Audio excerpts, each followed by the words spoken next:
জন্মদাতা পিতাকে ভুলে গেলে মানুষ আকার আকৃতিতে মানুষ হলো, বংশীয় পরিচয়ের ক্ষেত্রে মানুষ মানুষ থাকতে পারে না, অন্যান্য প্রাণীর মতো হয়ে যায়।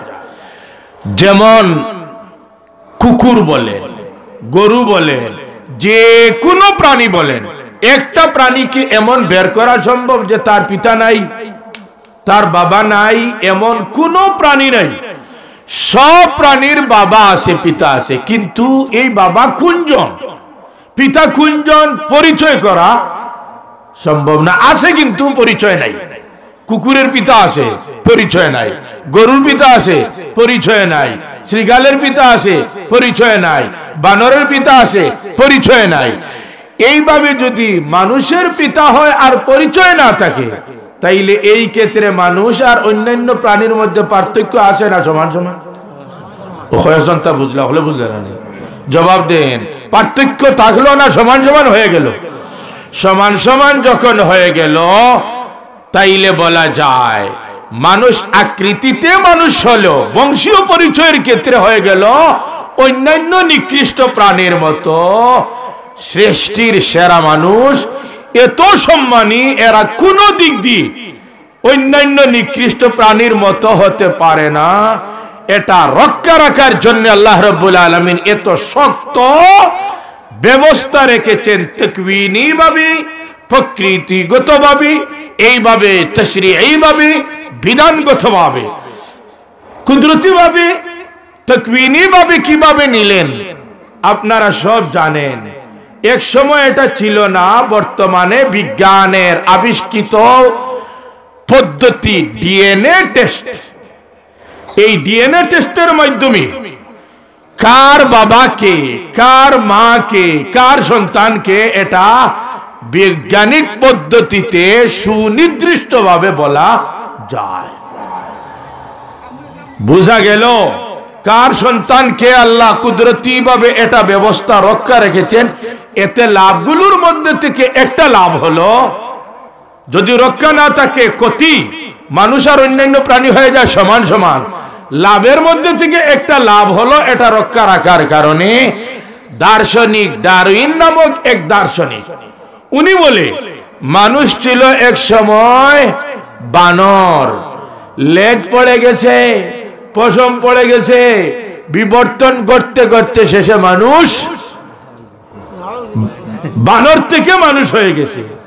উনি যে এই মতবাদ পেশ করলো, যদি পরবর্তী বৈজ্ঞানিকরা ডিএনএ টেস্টের মাধ্যমে আল্লাহর এই নিজামের সত্যায়ন না করত, মানুষের ইন্দ্রিয় গ্রাহ্যে এনে না দিত, তাহলে হয়তো বিকৃত ইতিহাস মানুষ গ্রহণ করে আমাদের অবস্থা আজকে ঘটত। আকৃতিতে তো আমরা মানুষ, কিন্তু বাপদাদা 14 সিঁড়ির বংশ টানা হলে আমাদের ইতিহাস হতো আকৃতিতে বর্তমান মানুষ হলো পূর্বপুরুষের দৃষ্টিতে আমরা বানরের বাচ্চা মানুষ। বলেন না ঠিক কি ঠিক না? নাউযুবিল্লাহি মিন যালিক। আল্লাহ বলেন এই বিকৃত পন্থা মানুষের ক্ষেত্রে চালিত হবে, এটা আমি আল্লাহ মানি না। কুদরতি নিজাম রেখেছি, মানুষের বাচ্চা মানুষ। বিজ্ঞান যন্ত্র আবিষ্কার করবে আর বলবে এক সময় এটা ঠিক, আর দার্শনিক ডারউইনের কথা বলবে ভ্রান্ত বাতিল। হাজিরিনে কেরাম, নবী যদি আমাদের মধ্যে পুরুষের পিতা না হন, এই কথা বলেছেন আল্লাহ রাব্বুল আলামিন। যায়েদ রাদিয়াল্লাহু তাআলা আনহু নবী সাল্লাল্লাহু আলাইহি ওয়াসাল্লামের পালিত পুত্র তার স্ত্রীকে বিবাহ করার জন্য নবীর উপর অপবাদ তুলল তারা। দেখো মুহাম্মদ বাড়াবাড়ি করতে করতে কেমন বাড়াবাড়ি, এখন তার ছেলের স্ত্রীকে বিবাহ করে ফেলেছে। জোরে বলবেন না নাউজুবিল্লাহ।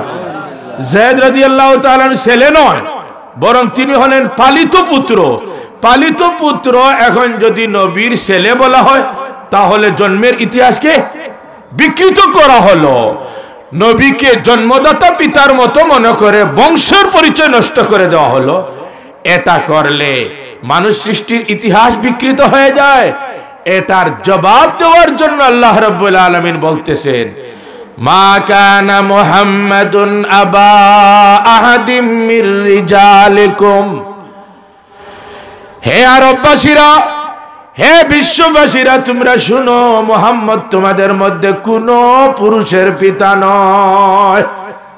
যখন কোনো পুরুষ সন্তানই তার নাই, তাহলে বিবাহ করার জন্য তো আগে পুরুষ হতে হয়, আর না বিবাহ করা যায় না।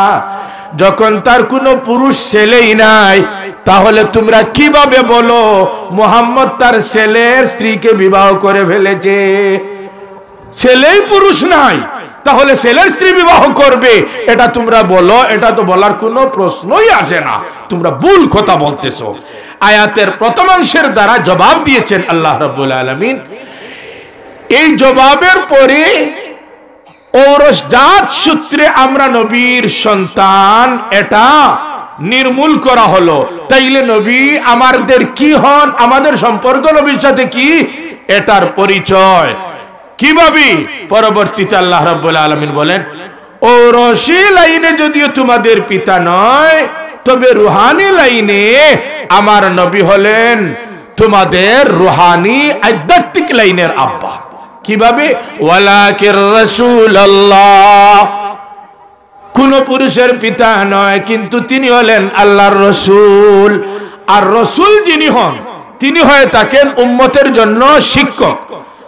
নবীজি এক হাদিসে বলেন, ইন্নামা বুইস্তু মুআল্লিমা, আমাকে জগৎবাসীর জন্য শিক্ষক বানিয়ে পাঠানো হয়েছে।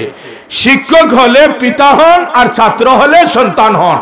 এটা সব জায়গায় ধর্ম বর্ণ নির্বিশেষে সবার কাছে স্বীকৃত। অতএব নবী শিক্ষক, এর অর্থ হলেন তিনি রুহানি পিতা, আর আমরা হলাম রুহানি সন্তান। পরিষ্কার করে আরেক হাদিসে নবীজি বলেন, আনা লাকুম বিমানজিলাতিল ওয়ালিদ, আমি হলাম তোমাদের আব্বার মতো,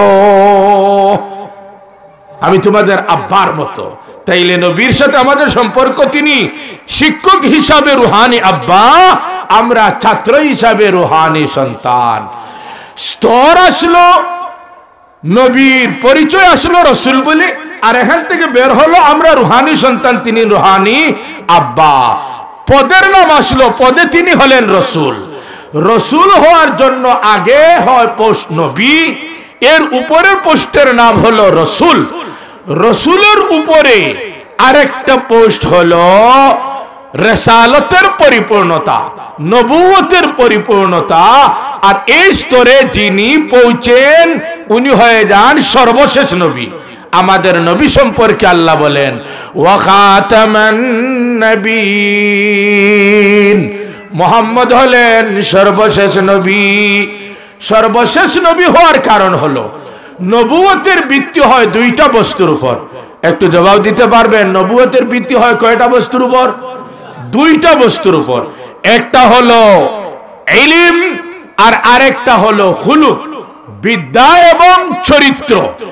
বিদ্যার ক্ষেত্রে নবীর বিদ্যার অবস্থা হলো, নিজে তার বিদ্যার বিবরণ দিতে গিয়ে হাদিসে বলেন, উতিতু ইলমাল আউয়ালিন ওয়াল আখিরিন, আমার আগে আমার পরে যত বিদ্যান ইলিমওয়ালা আছেন, সবার কাছে যতটুকু বিদ্যা ইলিম একা আমি নবীকে দেওয়া হয়েছে, ততটুকু বিদ্যা ততটুকু ইলিম।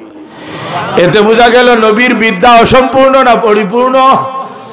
খুলুক বা চরিত্র সম্পর্কে এসেছে নবীজি বলেন, আল্লাহ বলেন, ইন্নাকা লাআলা খুলুকিন আযীম। খুলুকের প্রথম স্তরের নাম হলো হাসান, দ্বিতীয় স্তরের নাম হলো করিম, তৃতীয় স্তর বা সর্বোচ্চ স্তরের নাম হলো খুলুকে আযীম। আল্লাহ বলেন, নবী তোমার খুলুক, তোমার স্বভাব চরিত্রের অবস্থা হলো সর্বোচ্চ পরিপূর্ণ, যে খুলুক আযীম এটা রয়েছে তোমার মধ্যে। এতে বোঝা গেল নবীর খুলুক যেটা, স্বভাব চরিত্র, এটা পরিপূর্ণ। নবীর ইলমও পরিপূর্ণ, নবীর খুলুক বা চরিত্র পরিপূর্ণ। যে দুইটা বস্তুর উপর নবুয়তের ভিত্তি, এই দুইটা নবীর মধ্যে যখন পরিপূর্ণ, এতে নবীর নবুয়ত অসম্পূর্ণ না পরিপূর্ণ? সব জবাব দে। এতে নবীর নবুয়ত অসম্পূর্ণ না পরিপূর্ণ? এতে নবীর নবুয়ত হলো পরিপূর্ণ। আর পরিপূর্ণ যখনই কোনো বস্তু হয়ে যায় সাথে সাথে ওই বস্তুর মধ্যে আর কাজ করা এটা শেষ হয়ে যায়। যেমন মসজিদ বলেন, মাদ্রাসা বলেন, ঘর বলেন, কাজ শুরু হলো, মাল জমা করা হলো, অসম্পূর্ণ অবস্থায় কাজ করতে করতে লাস্ট পর্যায়ে টাইলস বসানো হয়ে গেল, মার্বেল পাথর ফিট করা হয়ে গেল। মার্বেল পাথর ফিট করতে কোনো সময় এমন হয় 2 পিসের সাইড কেটে কুনায় কুনায় বসাইতে হয়, বলেন না ঠিক কিনা? জায়গায় জায়গায় এইভাবে বসানো যখন হয়ে যায়, এইভাবে কাজ যখন হয়ে গেল পরিপূর্ণ, এখন যদি আবার এই পরিপূর্ণ কাজের উপর সুন্দর করার উদ্দেশ্য পালিশ করতেছেন, সুন্দর করার উদ্দেশ্যে পালিশও যদি করা হয়, ক্ষয় হয়ে যায় কোনো সাইড, তাইলে বলেন না অন্য সাইডের সাথে ফিট হবে না আনফিট হবে? উদ্দেশ্য তো ভালো, পূর্ণ হওয়ার পরে আবার যদি পালিশ করার চেষ্টা করেন, ক্ষয় হয়, অন্য সাইডের জন্য এই কোণা হয়ে যাবে ফিট নয় আনফিট। যত সময় অসম্পূর্ণ তত সময় ঘরে কাজ করে, যখনই পরিপূর্ণ হয়ে যায় তখন শেষ হয়ে যায়, বাধ্যতামূলক শেষ করতে হবে। যদি কাজ করেন তাহলে সুন্দর হবে না, বরং এর বিপরীত অসুন্দর হবে। নবুয়তের ঘরের কাজ শুরু হয়েছে আদম আলাইহিস সালাম থেকে, আর সর্বশেষ যে টাইলস, সর্বশেষ যে ইট, সর্বশেষ যে মার্বেল পাথরের দ্বারা ঘরের চতুর্দিক ফিট করে নাক মুখ সুন্দর করে তোলা হয়ে গেছে, হাত দিলেই এখন সমস্যা, আবার আনফিট হয়ে যাবে। এই সর্বশেষ মার্বেল পাথর, সর্বশেষ টাইলস বা সর্বশেষ ইট হচ্ছেন নবী মুহাম্মদুর রাসূলুল্লাহ সাল্লাল্লাহু আলাইহি ওয়াসাল্লাম। যখন নবীর নবুয়ত পরিপূর্ণ, তার দ্বারা নবুয়তের গড় পরিপূর্ণ হয়েছে, এজন্য আমাদের নবী হলেন সর্বশেষ নবী, সর্বশেষ নবী। এখন নবুয়তের গড়ে কাজ করার আর সুযোগ নাই, আর কোন নবী আসার এখন আর কোনো প্রয়োজন নাই। এটা বুঝাইতে আল্লাহ এক আয়াতে বলেন, ওয়াদাইয়ান ইলাল্লাহি বিইজনিহি ওয়াসিরাজাম মুনীরা। হে নবী, তোমাকে নবুয়ত জগতের সূর্য বানিয়ে পাঠিয়েছি। সূর্যের উদয় ঘটলে যেমন ভাবে আর কোনো বাতির প্রয়োজন নাই, মোমবাতির প্রয়োজন নাই, কেরোসিন বাতির প্রয়োজন নাই, হারিকেনের প্রয়োজন নাই, পেট্রোমাসের প্রয়োজন নাই, বিদ্যুৎ লাইটের প্রয়োজন নাই, কোনো বাতির যেমন প্রয়োজন নাই। সূর্যের উদয় ঘটে গেলে তুমি নবী মুহাম্মদ হচ্ছ নবুয়ত জগতের সূর্য। তোমার উদয় ঘটে গেছে, তোমার আগমন ঘটে গেছে। এরপরে আর কোনো বাতির যেমন সূর্য উদয়ের পরে প্রয়োজন নাই, তুমি নবী আত্মপ্রকাশের পরে আর কোনো নবী আসবেন এটার প্রয়োজন নাই।